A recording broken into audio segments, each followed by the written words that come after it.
Meus amigos, eu me chamo Rafael Tenório, eu sou empresário há 38 anos,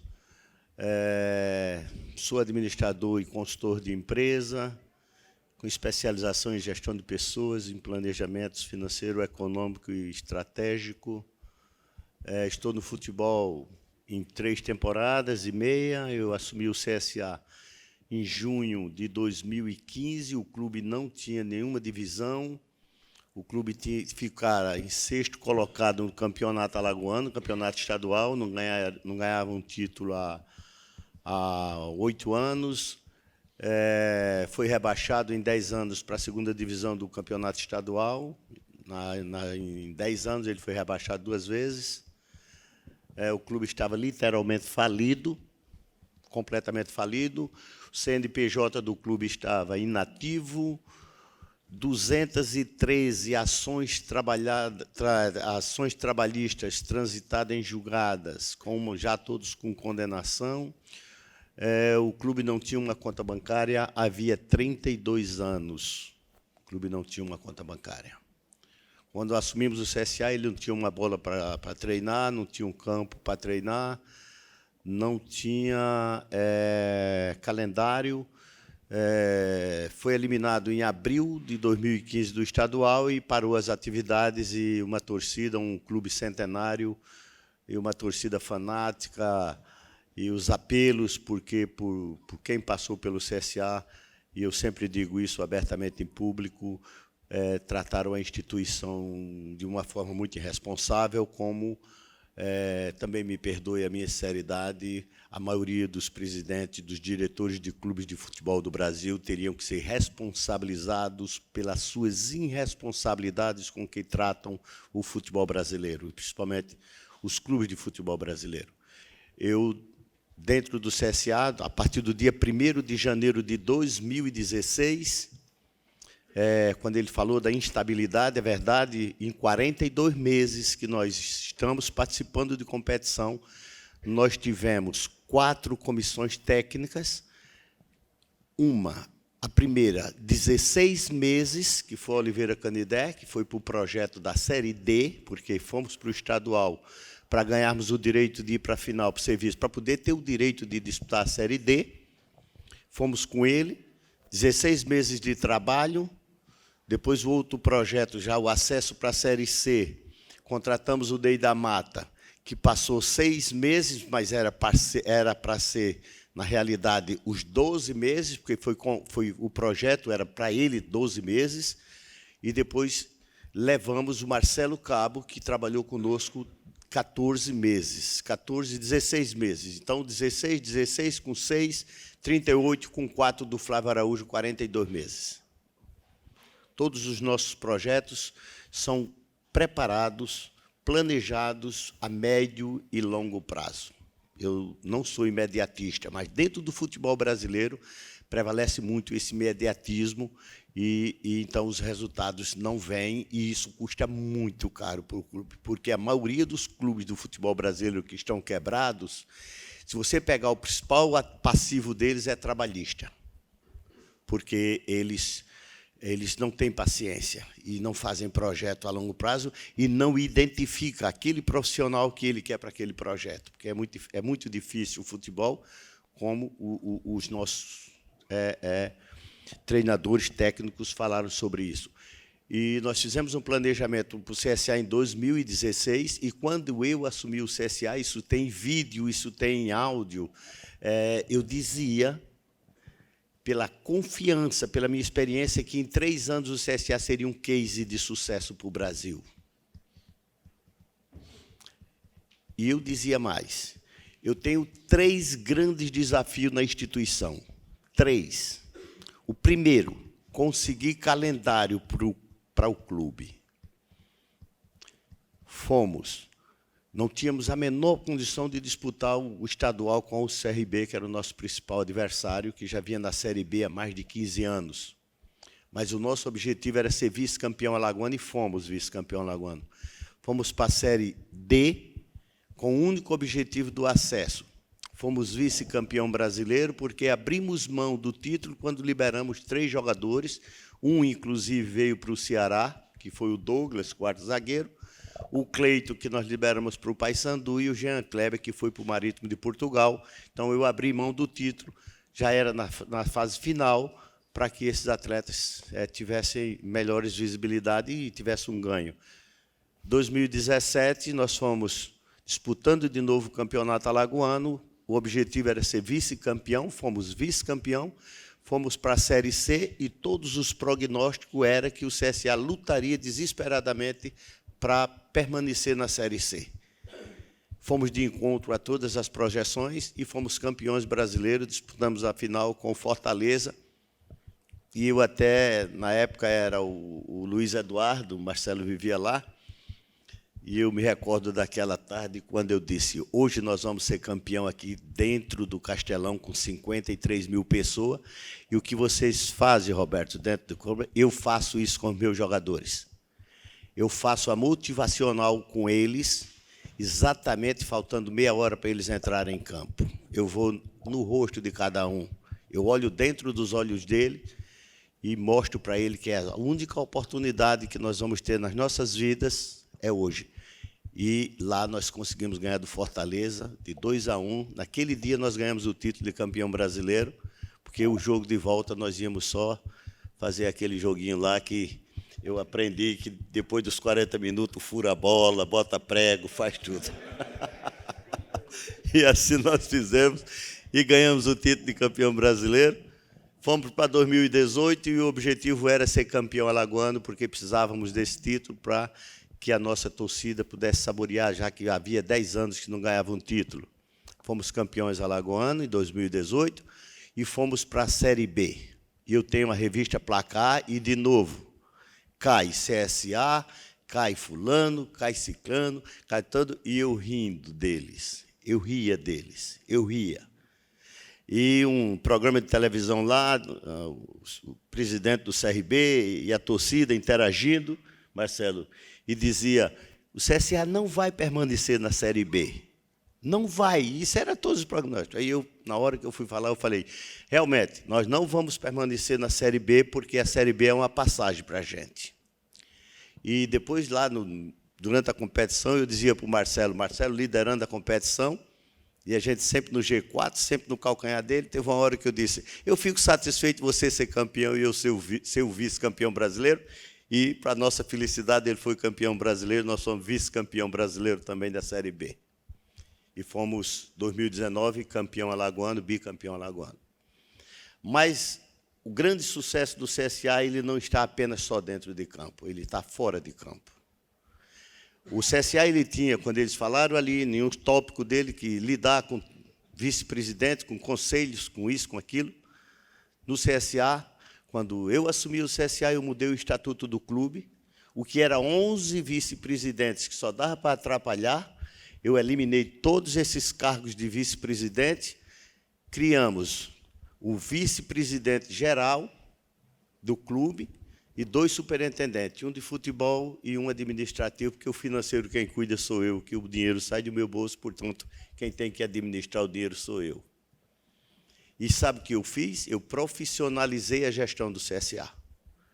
Todos os departamentos, o que antes era voluntários, de jurídico, de médico, de patrimônio, todos. Eu profissionalizei todos os departamentos e fui buscar profissionais competentes e que entendessem de cada área. Departamento médico do CSA, e comecei depois a investir na estrutura do clube, com academia, com vestiário, com gramados. Agora nós estamos já estamos agora fazendo a drenagem, mas já estão os 3 campos todos com aspersão, tá? O nosso CT, quem viu o CT em 2015 vê hoje, nós estamos de primeiro mundo. Com essa forma, o que é que eu fiz dentro do CSA? Por ser empresário, por trabalhar e saber que tem que ter resultado, eu dei um choque de gestão dentro do CSA, um choque de gestão. Eu quebrei paradigmas e quebrei os vícios que existiam dentro do CSA, porque dentro do futebol existe muita vaidade, muita vaidade. E a maioria dos presidentes de clube, eles só pensam na gestão deles, eles não pensam na instituição. Então, os 3 desafios que eu tinha era calendário para o clube, segundo, quitar todo o passivo do clube, todo.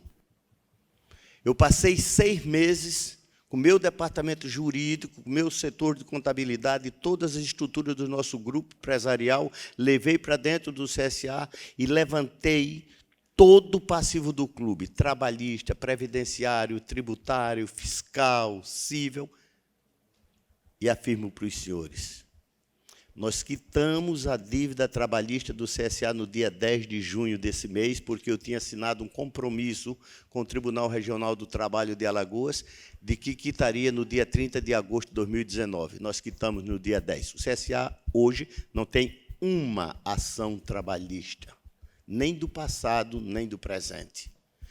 Todos os acordos de antecipação de contrato com jogadores são feitos acordos homologados na Justiça, no Sindicato dos Atletas e homologados na Justiça, para que, após a gente fazermos esse acordo, ele lá na frente não coloque o clube na Justiça. E nós não abandonamos nenhum compromisso que o clube fez, a gente esquece. Não, o atleta nos serviu, vamos dispensar, manda embora procurar os direitos. Não, não, não, não. Nós vamos fazer um acordo para que possamos honrar com os compromissos. E assim é feito no CSA. Nós somos entre os 10 clubes que cumprem rigorosamente com o acordo com o Profut. Nós liquidaremos o Profut. O que fizemos em 12 anos, vamos liquidar em 41 meses. Esse é todo o planejamento. O CSA, acreditem os senhores, daqui a mais 5 anos, o CSA estará entre os 10 maiores clubes de futebol brasileiro. Podemos até não estarmos na primeira divisão. Esse ano a gente pode até cair, não tem problema. Mas nós vamos cair com estrutura e nós vamos voltar. E, quando voltar, nós vamos voltar muito mais forte, porque nós não temos passivo nenhum. Então, todos os investimentos serão feitos pelo departamento de futebol. Será investimento na base. E lidar com o jogador de futebol é muito difícil. Porque, primeiro, a preocupação dos clubes de futebol é preparar atletas. E esquece de preparar o cidadão. Esquece de alavancar ou criar valores para esses atletas. Por isso que nós vemos aí jogadores de futebol que ganham muito dinheiro e lá na frente eles não conseguem porque eles não têm administração. O que vocês falaram, eu faço isso dentro do CSA. Eu apliquei um processo dentro do CSA que eu oriento aos nossos jogadores a aplicarem bem os seus recursos. Então, primeiro desafio, calendário. Segundo, quitar o passivo do clube. E o terceiro, tornar o clube empresa. Eu dizia isso em 2016. E afirmo para os senhores, qualquer um clube de futebol aqui do Brasil que não profissionalizar as suas gestões e que não se preocupe em tornar um clube empresa, no máximo, daqui a 5 anos, esses clubes irão desaparecer. Porque não se pode trabalhar um clube de futebol se não pensar em lucratividade, se não pensar no patrimônio. Se vocês pegarem a maioria do patrimônio dos clubes de futebol do Brasil, clubes com mais de 100 anos, inclusive o CSA, o seu patrimônio é da sua fundação. Da sua fundação. Ele não adquiriu nada. Se você faz um planejamento estratégico para uma empresa, você faz um planejamento como você quer se enxergar, como é que você quer ser visto daqui a 5 anos, daqui a 10 anos, daqui a 20 anos. Nos clubes de futebol, não. O clube de futebol é imediatismo. Os presidentes, os diretores querem formar a equipe cara, faz despesas para depois correr atrás da receita. Quando termina o mandato dele, ele ganha 1 título ou 2 títulos, é vocacionado pela sua torcida, mas ele não esquece que a instituição está deixando ela quebrada, está deixando falida, como a maioria dos clubes do futebol brasileiro está. Como essa pergunta que foi feita em relação ao Esporte Clube do Recife, que hoje, pelas informações, nós sabemos. Mais recente, saiu uma reportagem sobre o Cruzeiro, quando você imaginava que é super sólido, é um remoinho, é um lamaçal, porque os dirigentes de futebol, mais uma vez eu digo, teriam que ser responsabilizados. Porque num país como o nosso, que nós sabemos da economia do nosso país, eu sou distribuidor da maior empresa de alimentos do mundo, em 2 estados, Alagoas e no Mato Grosso. Uma empresa que, em 2018, faturou 49 bilhões de reais e que tem 22 mil funcionários e que tem 17.300 funcionários que trabalham exclusivo para ela. E o seu presidente, um executivo que fala 5 idiomas e que tem um salário de 62 mil dólares por mês. Quando um clube de futebol brasileiro aqui chega a pagar 1,5 milhão de reais a um jogador de futebol, e esse jogador de futebol, sequer ele tem uma palavra chamada comprometimento. Ele tem envolvimento e é tratado como celebridade. Não pode ser contrariado. Não pode ser dito pelo treinador que não vai jogar porque não está bem fisicamente. Ele pode passar a noitada, mas não pode ser corrigido nem sequer alertado pelos seus comandantes.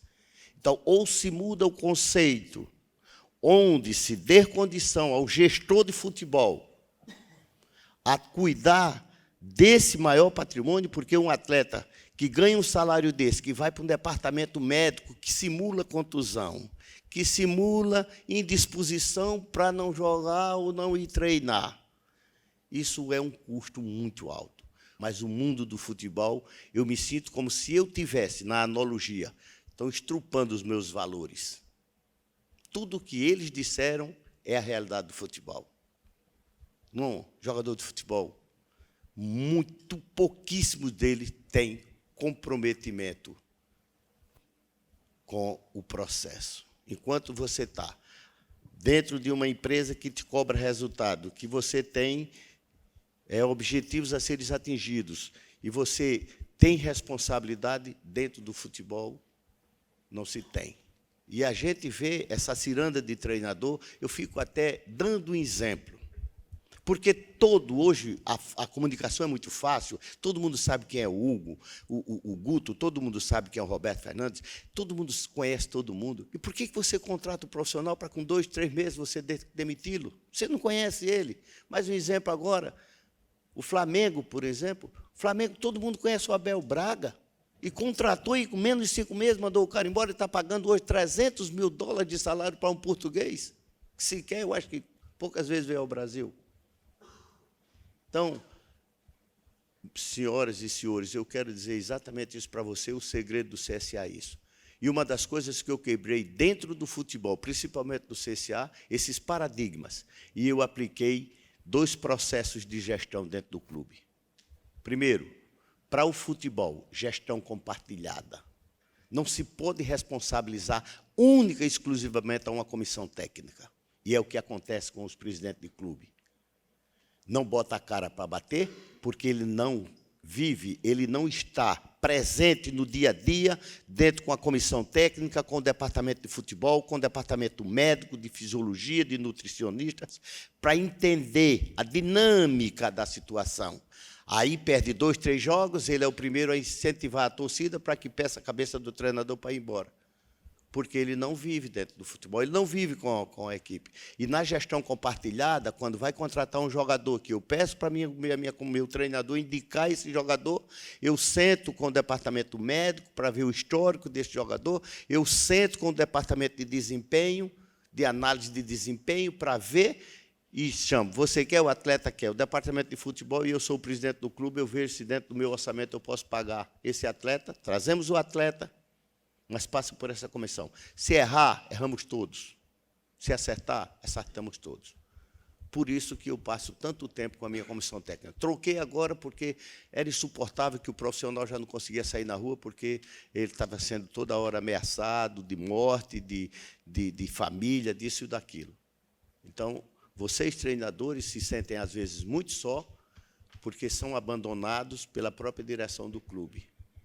Então, eu tenho isso como experiência. E na nossa gestão, quando nós aplicamos gestão compartilhada, é que todo mundo se envolve. Então, quando alguém vem falar de um treinador meu, torcida, imprensa, você não conhece, você não vive o dia a dia no clube, eu vivo, eu sei o que é. Não é falta de capacidade, e, às vezes, é esse jogador que você chega aqui e não deu o resultado que você queria. E o outro foi gestão empresarial. O clube tem CNPJ. Se tem CNPJ, ele tem passivo, ele tem ativo, ele tem receita, ele tem despesa. E o clube precisa ter. Recomenda-se, numa boa gestão de um clube de futebol, que você tenha entre 8% a 12% do seu faturamento bruto ao final do exercício de superávit. Poucos, ou pouquíssimos, ou quase nenhum clube do futebol brasileiro tem isso. Eu consegui 13% em 2018. Eu não coloco dinheiro no CSA desde o dia 1º de janeiro de 2018. E quitei todo o passivo do clube com o dinheiro do que nós arrecadamos do clube. E o outro processo foi custo e benefício. Vai contratar um profissional, vê o custo e vê o benefício que ele vai te dar de retorno.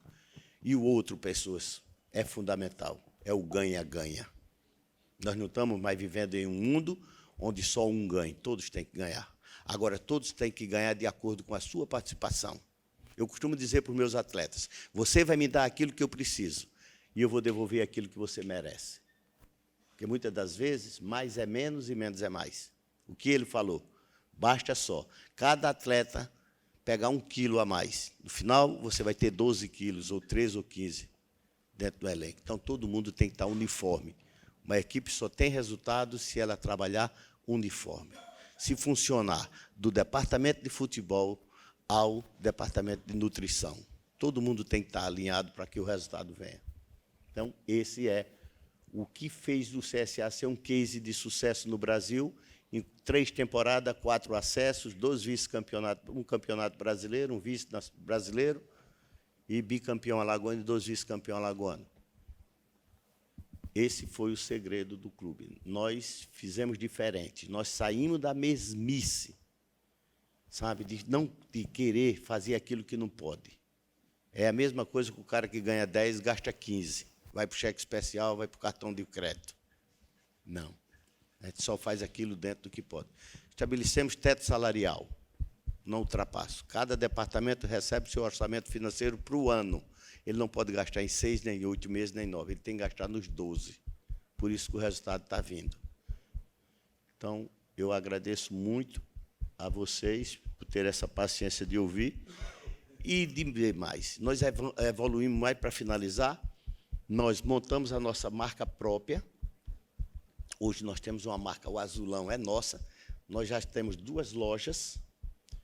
Pasmem vocês, em 2018, em uma única loja, nós tivemos 6 milhões de faturamento só com a venda de material esportivo nosso. E só, Vitor, para finalizar, nós já inauguramos a 2ª loja agora. Está com 60 dias, nós abrimos a 2ª loja nossa. Estamos com um projeto de abrirmos a 3ª loja lá no centro da cidade, para atender um público de menor poder aquisitivo.